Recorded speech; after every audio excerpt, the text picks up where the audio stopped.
Assalamualaikum warahmatullahi wabarakatuh. Selamat pagi anak-anak. Semoga kabar kalian sehat selalu. Jangan lupa kemanapun kalian pergi selalu menggunakan masker ya. Kali ini ibu akan menjelaskan tentang partikel penyusun benda dan makhluk hidup. Ini bab kedua bab ketiga ya. Bab ketiga untuk semester 2 ini ya. Di sini ada seperti yang di judul, itu partikel-partikel ya. Nah, partikel-partikel ini bisa disebut juga dengan atom. Partikel berupa atom. Partikel atom ini terdapat ada di berbagai tempat ya. Zat atom ini ada di tumbuhan, kemudian manusia dan sebagainya.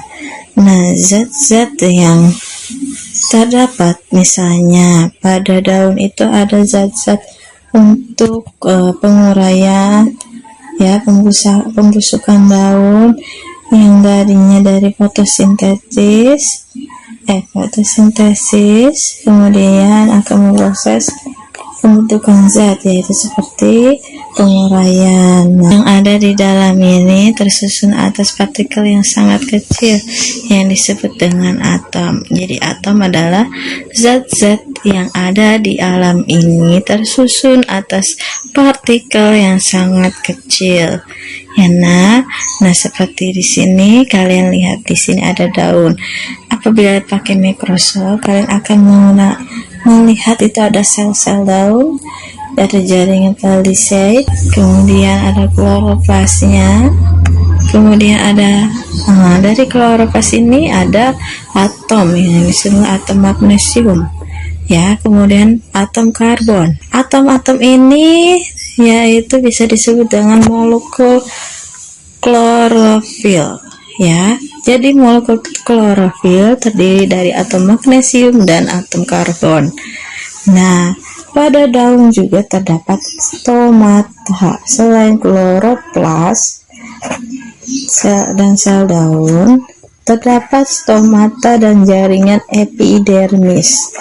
Ya, nah, itu gambar di sini adalah struktur penyusun daun dan molekul klorofilnya. Oke. Dalam fotosintesis ya, memerlukan gas karbon dioksida atau CO2 dan air H2O. Nah, fotosintesis ini tumbuhan akan menyerap sinar matahari sebagai sumber energi untuk menjalankan reaksi fotosintesis yang mengubah gas karbon dioksida dan air menjadi glukosa. Glukosa bisa kalian lihat senyawanya ya. Senyawanya itu dalam sifat kimianya ya, C6H12O6.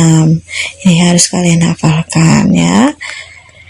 Nah, dalam klorofil ada juga senyawa yang terdiri atas beberapa atom, yaitu karbon, hidrogen, oksigen, nitrogen, dan magnesium. Seperti yang di atas ada glukosa. Nah, glukosa itu mempunyai atom yang tersusun dari karbon, hidrogen, dan oksigen. Itu atom-atom yang tersusun pada glukosa. Nah, glukosa yang terbentuk dalam proses fotosintesis mempunyai sifat kimia dan sifat fisika yang berbeda, yaitu gas karbon dioksida dan air ya. Nah, kalau glukosa itu terbentuk atau berbentuk kristal dan berasa manis, sedangkan karbon dioksida berwujud gas dan air berwujud cair. Di sini ada model ikatan kimia pada karbon dioksida ya, CO2. Ini ikatan kimianya. Di sini ada oksigen, karbon dan oksigen. Kemudian di sini ada cara pembuatan ya. Bentuknya seperti pupuk urea banyak mengandung unsur. Nah, pupuk urea ini mempunyai unsur nitrogen dalam bentuk ion amonium NH4+.